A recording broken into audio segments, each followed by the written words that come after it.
I am sure we all understand and we all want to B happy. આ દુનિયામાં કોઈ એવું નહીં હોય કે જે એમ કહે કે મારે તો દુઃખી દુઃખી થઈ જવું છે માટે મેં લગ્ન કર્યા. Nobody says that. No parents say that કે મારે તો એક એવું બાળક જોઈએ છે જે મારું લોહી પી જાય. Then what happens? આપણે જે એમ કરીને સાથે નીકળ્યા હતા એ કેમ પૂરો ના થયો? આપણે જે સંતાન પાસેથી આશા રાખીને સંબંધ શરૂ કર્યો એ કેમ ક્યાંક પહોંચીને ફંટાઈ ગયો? 17 વર્ષનો દીકરો કેમ એવું કહે છે કે શટ અપ, મને ખબર છે? ત્યાં સુધી એને કોણ લઈ ગયું? માત્ર એના મિત્રો, માત્ર સિનેમા, માત્ર television? No, I think we have contributed.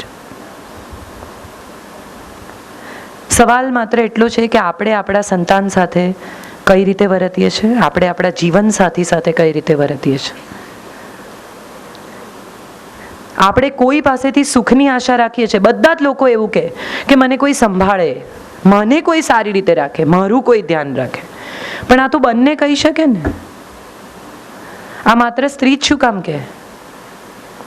મને કોઈ સમજે, મને કોઈ પ્રેમ કરે. પણ આ વાત પુરુષ કેમ ન કહે?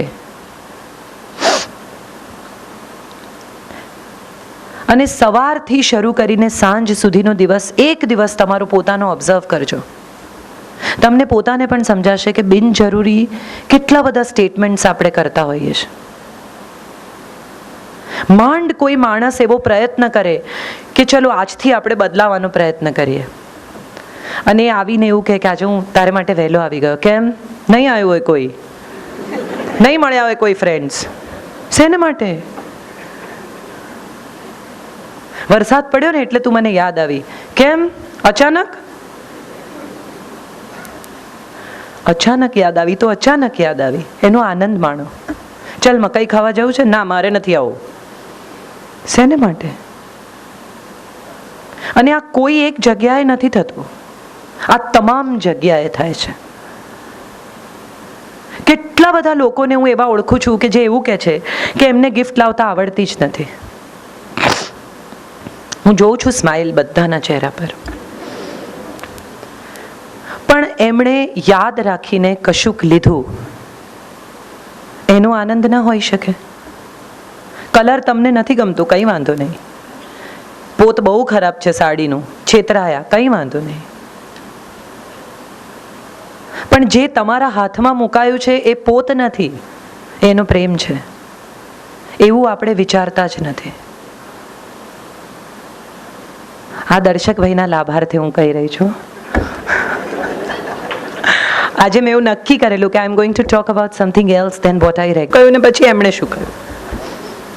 Most of the men generally ઝઘડો ઘરમાં છોડી અને ઓફિસ જાય, બને ત્યાં સુધી એની ચર્ચા કોઈની સાથે ન કરે. એટલા માટે કે એમને લાગે છે કે આ ચર્ચા કરવા જેવી બાબત નથી. સ્ત્રીઓ હસી શકે છે. Feel free two laugh. At least સાથે હસી શકશો તો આઈ એમ શ્યોર કે સાથે રડવાનો વારો નહીં આવે. અને જ્યારે એ નથી કહેતા ત્યારે એમને પેન નથી એવું માની લેવામાં આવે છે. એમને શું ફેર પડે, એ તો જઈને મજા કરશે. એવું થતું નથી એકચ્યુઅલી. અને જેનો સૌથી મોટો પુરાવો એ છે કે પુરુષોને હાર્ટ એટેક વધારે આવે છે. Because they tolerate, because they keep quiet, because they don't talk, because they don't let their heart out, they don't cry. મેં એવા કેટલા દીકરાઓ જોયા છે કે જેમના ફાધર્સ ગુજરી ગયા હોય, એ દિવસોના દિવસો સુધી સાયલન્ટ થઈ જાય, પણ એ રડે નહીં. કારણ કે છોકરો 2 વર્ષનો એને રડે ને ત્યારે એની માં કે છોકરી છે, રડે છે. એને કઈ ઉંમરે એવું સાયકોલોજીમાં શીખવાડવામાં આવ્યું છે કે છોકરાઓ રડે નહીં? એટલે એની સાયકોલોજી એવી થઈ ગઈ છે કે રડવું, એ વિશે વાત કરવી, ફરિયાદ કરવી ઇઝ નોટ મેન. પુરુષત્વ એટલે સહન કરવું, ચૂપ રહેવું, સહન કરી જવું. No, we are all human beings at the end of the day. And let us be basically human first and then man or woman. Gender તો પછી આવે છે, પહેલા તો આપણે માણસ છીએ. એક માણસ એવો જિંદગીમાં હોવો જોઈએ દરેકની, કે જેની પાસે જઈને તમે કહી શકો કે આજે દિવસ ખરાબ રહ્યો, બેડ ડે, મને આ ના ગમ્યું, આવું થયું, એ ખોટું થયું, આવું નહોતું થવું જોઈતું. આપણે બધા કેટલા આરામથી કહી દઈએ છીએ કે આમ થયું ને એ બહુ જ, 5 વર્ષ પહેલા તે જે ફલાણું કરેલું એ બહુ ખોટું હતું. શેને માટે યાદ રાખીએ છીએ? 5 વર્ષ પહેલા હનીમૂન પર જ્યારે ગયેલા ત્યારે એક બહુ સરસ વાત થયેલી, એ કેટલાને યાદ છે? તમે જ્યારે એકવાર ફૂલ લાવેલા ત્યારે મને બહુ ગમેલું, એવું કોઈ પત્ની નથી કહેતી, પણ તમે જ્યારે મમ્મીની સામે ફલાણું બોલેલા,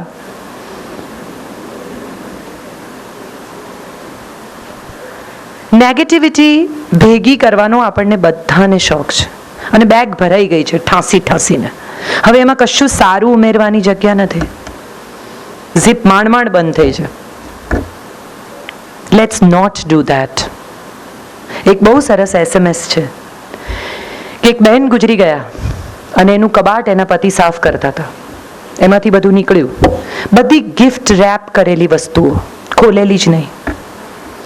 એટલે એ ભાઈના મિત્ર એને પૂછ્યું કે આ બધું શું છે? તો કે આ એ બધી ગિફ્ટ છે જે મેં એને માટે હું લાવેલો પ્રસંગે. તો કે ખોલી નથી? તો કે ના, એ કોઈ ખાસ પ્રસંગની રાહ જોતી રહી. ખાસ પ્રસંગ હમણાં જ છે, અહીંયા જ છે. ફોન કરીને માણસને કહી દેવું કે તમે ફલાણાને ત્યાં આમ બોલેલા, એ કેટલું ખોટું હતું, તમે આવા છો, તમે તેવા છો. એને માટે આપણે 1 સેકન્ડ આપતા નથી જાતને. પણ આપણે કોઈને એમ કહેવું હોય કે તમે બહુ જ સરસ રસોઈ કરી, કે તમે બહુ સરસ સાડી પહેરી છે, કે તમે બહુ જ સારા લાગો છો, કે તમને મળીને મને બહુ આનંદ થયો, કદાચ આપણે ફરી ન મળીએ તો પણ, you are very important. We don't say that. We don't open up because we are scared. And what are we scared of? We are scared of love. We are not scared of hatreds. આપણી સિસ્ટમનો ભાગ થઈ ગઈ છે નફરત. Negativity આપણી સિસ્ટમનો ભાગ છે, એટલે એને આપણે ઓળખીએ છીએ. આપણે પ્રેમને ઓળખતા જ નથી. કોઈ સ્ત્રી હસીને ખભે હાથ મૂકે, કે કોઈ સ્ત્રી હસીને તમારી સાથે વાત કરે, કે તમને એવું કહે કે બહુ સરસ. એક હમણાં જ એરપોર્ટ ઉપર મારી ફ્લાઇટ કેન્સલ થઈ ગઈ. હું અમેરિકાથી હમણાં જ આવી, અઠવાડિયું થયું, અને શાર્લોટ એરપોર્ટ પર મારી ફ્લાઇટ કેન્સલ થઈ ગઈ, વરસાદ ભયાનક. અને હું વારે જઈને ભાઈને પૂછું, ત્યાં એક જોશુઆ કરીને છોકરો ઉભેલો, યંગ બોય ઓફ 25, 28, અને હું વારે જઈને પૂછું, કારણ કે મારે આગળ લેક્ચર હતું અને હું ન પહોંચું તો ઓડિયન્સ ત્યાં વેઇટ કરે. સો I kept on going every 15 minutes and said, any news? Finally there was a flight for Atlanta.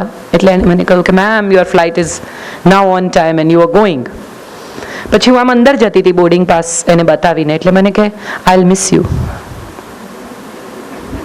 આનો કોઈ અર્થ નથી. હું એ માણસને જીવનમાં ફરી ક્યારેય નહીં મળું. But isn't this beautiful? I'll remember him for the rest of my life. કે તમે 25 વખત જે આવીને મારું માથું ખાધું ને, I'm going to miss you. It's nice. Airport ઉપર એક છોકરી બેસીને રડતી હતી, એનો સામાન, she's crying, about 25, 28, American, crying profusely. અને કોઈ, બધા લોકો આવે ને જાય, કોઈ એની સામે જોવા તૈયાર નહીં. So I finally went to her and I said, if you don't mind, can I sit here? આ તો મેં લખ્યું છે આ વખતે. So I sat with her. તો શું થયું? બંને જણા સાથે હોલિડે પર જતા હતા, ઝઘડો થયો, બોયફ્રેન્ડે બીજી ફ્લાઇટ લીધી ને બેન એકલા. એટલે મેં કહ્યું કે don't you think you are better off? તું એકલી જા, હોલિડે પર ના જવાય. ધીરે અડધો પોણો કલાક મેં એની સાથે વાત કરીને પછી હું ઊભી થતી હતી, because I had my flight. And when I was getting up, she said, are you an angel? No, I'm not. But it is very important that this word will always remain with me. હું આખી જિંદગી આંખ બંધ કરીશ તો એ છોકરીનો ચહેરો જોઈ શકીશ, અને એને પણ કદાચ જ્યારે મારો વિચાર આવશે ત્યારે એને મારો ચહેરો દેખાશે. સિમ્પલ વાત છે જિંદગીની. દરેકને તમે ફરી મળો જ છો, દરેક સાથે તમારો કાયમી સંબંધ થાય જ છે, દરેક પાસેથી તમને કંઈ મળે જ છે એવું નથી હોતું. It's just love that you exchange and move. કીડીઓને કોઈ દિવસ તમે જોઈ હોય તો ઇટ્સ વેરી નાઇસ. બે કીડી થોડી ક્ષણ માટે ઊભી રહે, સામે જતી હોય ને તો and then they take their ways. બહુ ધ્યાનથી જોજો, બહુ ઇન્ટરેસ્ટિંગ છે આ. અને મને હંમેશા થાય કે શું કરતી હશે. હું બહુ નાની હતી ત્યારથી I use to observe. I am sure they exchange love. I am sure they exchange lot of feelings, emotions which we don't. એકબીજાને ગમતા રહેવું એટલે શું? એકબીજાને ગમે એવું બિહેવિયર કરવું, એકબીજાને ગમે એવું બોલવું, એકબીજાને ગમે એવું ખાવું, એકબીજાને ગમે એવું પહેરવું, એકબીજાને ગમે એવા દેખાવું? ના. એકબીજાને ગમે એમ જીવવા દેવું. કંટ્રોલ જોઈએ છે આપણને. દરેકને રિમોટથી કંટ્રોલ કરવા છે. એવું નથી થતું. અનફોર્ચ્યુનેટલી માણસ રિમોટથી કંટ્રોલ નથી થતો. પત્ની હોય, પતિ હોય, સંતાન હોય, પડોશી હોય. હમણાં એક અમારા ચિત્રલેખાના ભાઈ છે, એમને એટલો બધો ઝઘડો થયો. એક લાકડાનો ઘોડો જૂતા મૂકવાનો. બહુ ઇન્ટરેસ્ટિંગ છે. 2 ફ્લેટ્સ, એની વચ્ચેની દિવાલ, એમાં એક ભાઈએ લાકડાનો ઘોડો મૂક્યો પોતાનો. પેલાએ આવીને કાઢી નાખ્યો. બીજે દિવસે એમણે ફરી મૂક્યો. આ વાત ત્યાં પહોંચી ગઈ જ્યાં પોલીસ કમિશનરને એમને જમવા બોલાવ્યા પોતાને ઘેર, કે મારે આટલી ઓળખાણ છે, મારો ઘોડો ત્યાં જ રાખવો પડશે. આઈ ફેલ ટુ અન્ડરસ્ટેન્ડ.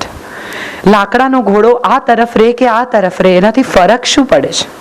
બે લોકોને ઝઘડો થાય, બધાએ સાંભળ્યું હશે, આ ગાડી અથડાય અને માણસ ઉતરે ને જેવો ઝઘડવાનું ચાલુ કરે, એવું પહેલું વાક્ય કે તને ખબર છે હું કોણ છું? કેવી રીતે ખબર હોય? તમારા મોઢા પર તમારું નામ લખ્યું છે? તું ઓળખે છે હું કોણ છું? બંધ કરાવી દઈશ, ફલાણું કર. અરે વાત નાની છે, ગાડી અથડાઈ છે, આપણે એ વિશે ચર્ચા કરીએ. આમાં તમારી ઓળખાણ આપવાની તો ક્યાંય જરૂરત જ નથી. તમે કોને કોને ઓળખો છો આપણે પછી ચર્ચા કરશું, પહેલા શું થયું એ જુઓ. It doesn't happen to most of the people. Shobha ડેનું એક બહુ જ સુંદર પુસ્તક છે જેની હું છેલ્લી વાર વાત કરીશ અને પછી આપણે સવાલ જવાબ કરીએ. એમાં સર્વાઇવિંગ મેન પુસ્તકનું નામ છે. એમાં એણે લખ્યું છે કે તમે જો બહુ ફોર્ચ્યુનેટ હો અને તમને એવો જીવન સાથી, પતિ કે પત્ની મળે અને તમને એમ કે શું થયું, તમારું મોઢું ચડેલું હોય, ઉતરેલું હોય, બંને કેસ છે ને, ચડેલું બી હોય ને ઉતરેલું બી હોય, અને તમને પૂછે કે શું થયું, તો 5 વર્ષ પહેલા શું થયું હતું ત્યારથી ચાલુ નહીં કરતા. કારણ કે હમણાં સુધી જે એકચ્યુઅલ મુદ્દા પર આવશો ત્યાં સુધીમાં ઊંઘી જશે. એટલે આજની જ વાત કરો કે શું થયું એક્ઝેક્ટલી, ક્યાંથી બગડ્યું. So I think, I am sure I have made my point. અને સવાલ જવાબ ઇઝ મોર માય ટાઈપ્સ. કોઈ કંઈ પણ પૂછી શકે છે, મને એવું પણ પૂછી શકે છે કે આવી ડાઈ વાતો કરો છો તો તમે શું કરો છો. Feel free to ask anything that you have red about me, you know about me. હું એવું માનું છું કે મારા વાચકને મને કંઈ પણ પૂછવાનો અધિકાર છે. એ અધિકાર હું મારા વાચકને અબાધિત આપું છું, હંમેશા આપું છું. અને મને કંઈ પણ પૂછી શકો છો. Feel free to ask anything that you feel like, please.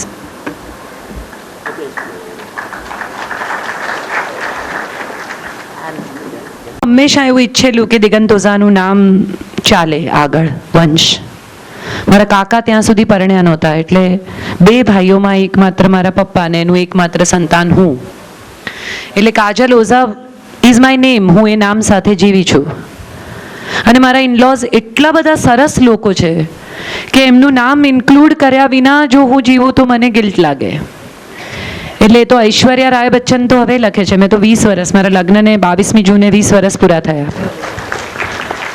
એટલે મેં 20 વર્ષ પહેલાં કાજલ ઓઝા વૈદ. અને એની એક રસપ્રદ કિસ્સો એવો છે કે મેં બાપુને કહ્યું કે કાજલ ઓઝા એક બ્રાન્ડ નેમ હતું ત્યાં સુધીમાં, તમે બ્રાન્ડ નેમ સમજો છો? તો બાપુએ કહ્યું હા, મુરારીદાસ હરિયાણી મારું નામ છે અને મુરારી બાપુ મારું બ્રાન્ડ નેમ છે. એટલે એમની પણ સેન્સ ઓફ હ્યુમર કેટલી અદ્ભુત છે કે એ સમજીને હસી શકે છે. એટલે હસી નાખવું એ બેસ્ટ વસ્તુ છે એવું મને હંમેશા લાગ્યું છે. જી, તમે મને કંઈ પણ પૂછી શકો છો. Feel free to ask. મારા પોતાના વિશે પણ મને જેમ એક ભાઈએ પૂછેલું હજી સાથે રહો છો, તો હું એનો પણ જવાબ આપીશ. મેડમ તમારે આજે લખવાનો શેડ્યુલ હોય છે કે રીતે મેનેજ કરો છો? બાઉભાઈ એક રિક્વેસ્ટ છે, તમે પ્લીઝ ઊભા થઈ જાઓ. બાઉભાઈ પ્રજાપતિ, આજે તમારે આપતા બી હોય તો જે વીકલી લેખ આવતા હોય એ દિવસના ટાઈમમાં અથવા પછી હા, હું છે ને હાથે નથી લખતી, હું ડિક્ટેટ કરું છું. મારી પાસે 2 ટાઈપિસ્ટ છે. એક સવારે 9:30 આવે બેન, જે 12:30 જતા રહે, પછી હું ઘરે જાઉં, મારો દીકરો સ્કૂલેથી આવે એટલે જમે વગેરે વગેરે જે કંઈ મારા રૂટીન કામો હોય બેંકના, માર્ગી, મારું એક મેગઝીન હું એડિટ કરું છું એનું કામ, એ બધું પતાવીને હું 3 વાગે પાછી ઓફિસ આવું અને પછી ફરી મારા બીજા ટાઈપિસ્ટ આવે એટલે 3 થી 5:30 હું ફરી ડિક્ટેટ કરું. હું 5:30 પછી કામ નથી કરતી સામાન્ય રીતે. ફોન ઉપાડું તો ઉપાડું. સૌથી ખરાબ અનુભવ દર્શકભાઈને છે, પણ 5:30 પછીનો અને સન્ડે મારા ફેમિલી માટે છે અને સામાન્ય રીતે હું કોઈને એન્ટરટેન નથી કરતી, સિવાય કે સન્ડે મારું લેક્ચર હોય, મારે ક્યાંય જવાનું હોય તો જુદી વાત છે. બાકી this is how I work. અને રેડિયો શો એક હમણાંથી કરું છું એટલે કોઈક વાર 5:30 પછી રેકોર્ડ કરવા જવું પડે તો 7 વાગ્યા સુધી. That's maximum I work. મારા ઘરે ઇન્ટરનેટ નથી, હું મેલ બીજે દિવસે સવારે જ ચેક કરું છું અને હજી સુધી તો આકાશ નથી જ તૂટી પડ્યું. એટલે જે લોકો મને એમ કહેતા હોય કે ના ના ના બધું આમ થાય તેમ થાય, કાંઈ થતું નથી. આપણે જેમ નક્કી કરીએ એમ જ થાય છે. Doctor Nitinbhai, doctor Nitin Patel. એમને પરાણે પૂછવાનું ના કહો. ના, પરાણે નહીં, ચોક્કસ. Premnath Mishra. Mishra ji,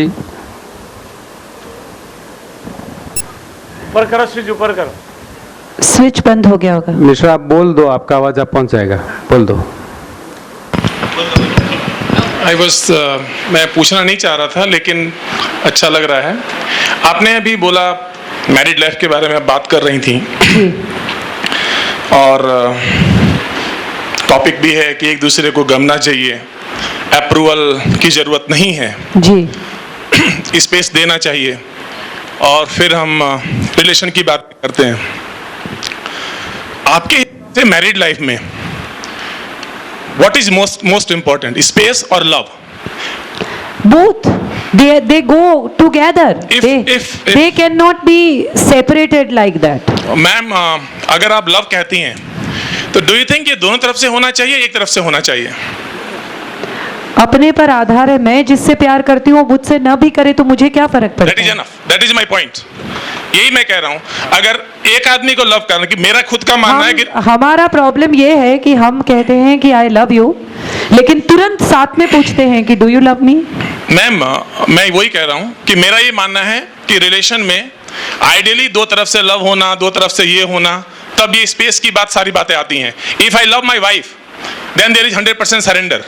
there is no question of any kind of कि ये करो या वो करो, ऐसा है वैसा है. टॉक में अगर हम लव करते हैं तो सारी प्रॉब्लम खत्म हो जाती है. सवाल क्या है? मेरा सवाल ये है कि love is more important than giving space and all this things, because you talk about demanding something from husband side when we talk about ladies. सवाल नहीं समझ में आ रहा मुझे, आप सवाल ही पूछिए. मैम, जो आपने टॉक किया था उसके बारे में बहुत स्पष्ट है कि लेडीज को स्पेस समाज में नहीं मिलता है. हाँ, मैरिड लाइफ में नहीं मिलता है. हाँ. मेरा मानना यह है कि मैरिड लाइफ का जो बेस है वो लव है, और हाँ. जब हम लव की बात करते हैं तो सामने वाला, जो आपने भी अभी बोला, सामने वाला करे या ना करे दैट इज नॉट इंपॉर्टेंट. मैं करता हूं ये काफी है, और अगर मैं करता हूं तो मुझे सरेंडर करना चाहिए, और मेरी वाइफ करती है तो उसे सरेंडर करना चाहिए. तो क्वेश्चन सरेंडर और लव का एक दूसरे से कोई रिश्ता ही नहीं है. Let me finish. नहीं, लव में सरेंडर है, ये गीता में भी है, सारे शास्त्रों में है. लव मींस 100% सरेंडर, और जब सरेंडर करते हैं तो उसके हम बाद आर्ग्यू नहीं करेंगे मिश्रा जी, आप जो पूछना चाहते हैं पूछिए. मेरा कहने का, जब अगर सरेंडर करते हैं, लव करते हैं, तो राइट का क्वेश्चन नहीं आता है. This is my belief. और राइट का क्वेश्चन आता है तो आप जैसे भी एडजस्ट कर लीजिए, there is going to be issues. Issues आएंगे ही आएंगे, no way out. This is my understanding. Surrender और स्वीकार दो बहुत अलग बातें हैं. अगर आपने गीता पढ़ी है तो उसमें स्वीकार की बात है, सरेंडर की बात नहीं है. किसी को नहीं, हम आर्ग्यू नहीं करेंगे. आप बोल चुके, अब मैं कहूंगी. स्वीकार एक बहुत बड़ी बात है. सरेंडर तो तब होता है जब कोई बॉस हो और दूसरा एक मालिक गुलाम की रिलेशनशिप हो गई. फिर तो मैंने किसी को स्वीकार कर लिया, जैसा है, जो जैसा है मैं उसको ऐसा ही प्यार करती हूँ. वो सरेंडर नहीं है, वो स्वीकार है. मैं जब किसी इंसान को पूरा पूरा जैसा है वैसा प्यार करती हूँ तो फिर सरेंडर करने का तो सवाल ही नहीं आता। एक दूसरे को एक जगह पर जहां खड़े हैं वहीं प्यार कीजिए, और अगर इतना कर पाए तो मुझे नहीं लगता सरेंडर की जरूरत भी पड़ेगी। घुटनों के बल तो कोई रिश्ता नहीं चल सकता जहां तक मैं समझती हूँ। हो सकता है मैं गलत हूँ, पर जहां तक मैं समझी हूँ जिंदगी को, मैं इतना जरूर समझ सकी हूँ कि किसी को भी घुटनों के बल गिराकर जिंदगी नहीं चल सकती। दोनों एक दूसरे की आंख में अगर देख पाते हैं तो ही रिश्ता चल पाता है। तो स्वीकार इंपॉर्टेंट है, सरेंडर यानी शरणागति, और मैं शरणागति में बिलीव नहीं करती। मैं नहीं करती, मुझे दूसरों के बारे में पता नहीं, ये तो मेरी बात है और मैं अपनी ही बात कहूंगी। Thank you so much. Lieutenant ચાણસમાં હાઈસ્કૂલનો આચાર્ય છું. जी મારો એક પ્રશ્ન છે કે કલમ 498 બહુ મોટો પ્રશ્ન છે। એટલે જ હું તમારી કોમેન્ટ માટે આ અટક્યો. બે શબ્દો જ બહુ મોટો પ્રશ્ન છે। એનો હવે તમે કેવા વર્ગમાં જીવો છો એ ખબર નથી, પણ અમે તો સામાન્ય માણસોના વર્ગમાં જીવીએ છીએ, ના, તો એનો ના, બહુ મોટો દુરુપયોગ થઈ દરેક રહ્યો છે. વર્ગમાં આ પ્રશ્ન છે અને તો દરેક- એક નારીવાદી લેખિકા તરીકે તમારો કલમ 498 વિશે શું અભિપ્રાય છે? આ સ્ત્રીઓ ઉપર જે દહેજના નામે અત્યાચારનો આખો જે મુદ્દો ચાલતો છે ને, એ કલમ 498, તો તમારો એક નારીવાદી લેખિકા તરીકે શું 498 અભિગમ છે? 498 એ કલમ છે 498A which says કે જેવી સ્ત્રી ફરિયાદ કરે કે મારા પર દહેજ માટે અત્યાચાર કરવામાં આવે છે, એટલે એણે જેના પણ નામ લખાવ્યા હોય એ બધા જ લોકો ઓટોમેટિક ગુનેગાર બની જાય છે। અને આનો દુરુપયોગ ભરપૂર થાય છે, આનો દુરુપયોગ ચારે તરફ થાય છે। અને હું દ્રઢપણે આ સ્ટેજ પરથી પણ કહું છું ને વારંવાર કહું છું કે એમાં એમેન્ડમેન્ટ થવું જોઈએ, એમાં પૂરી તપાસ થવી જોઈએ અને એમાં એવું કશુંક ઉમેરાવવું જોઈએ જેનાથી એનો દુરુપયોગ ન થાય। આના પર મેં એક છૂટાછેડાનો એપિસોડ પણ લખ્યો છે, એક આખા 6 એપિસોડનો પીસ મેં લખ્યો છે છૂટાછેડામાં, જે મેં આના પર બેઝ લખ્યો છે। અને મેં 498 એ પર એકબીજાને ગમતા રહીએ એનું મારો એક આખો પીસ છે વિચ સેઝ કે આંખો બંધ કરીને ન્યાય ન કરી શકાય। આઈ હેવ સેડ ધીસ, મેં તો ઓલરેડી આઈ થિંક 6-1 મહિના પહેલાં આના વિશે લખ્યું છે। એન્ડ માય પીસ સેઝ કે આંખ બંધ કરીને ન્યાય ન કરી શકાય, શક્ય જ નથી।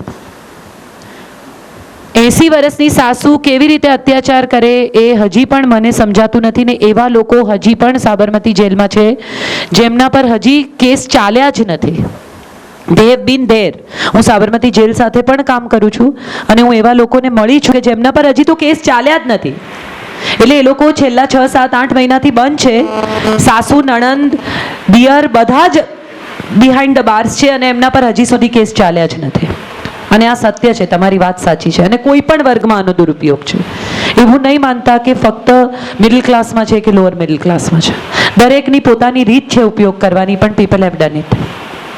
તમે સાચા છો, એક પુરુષ તરીકે નહીં પણ એક આચાર્ય તરીકે ને માણસ તરીકે પણ તમે સાચા છો, મારે સ્વીકારવું જોઈએ। હાય, હું છું કાજલ ઉસાવૈદ્ય।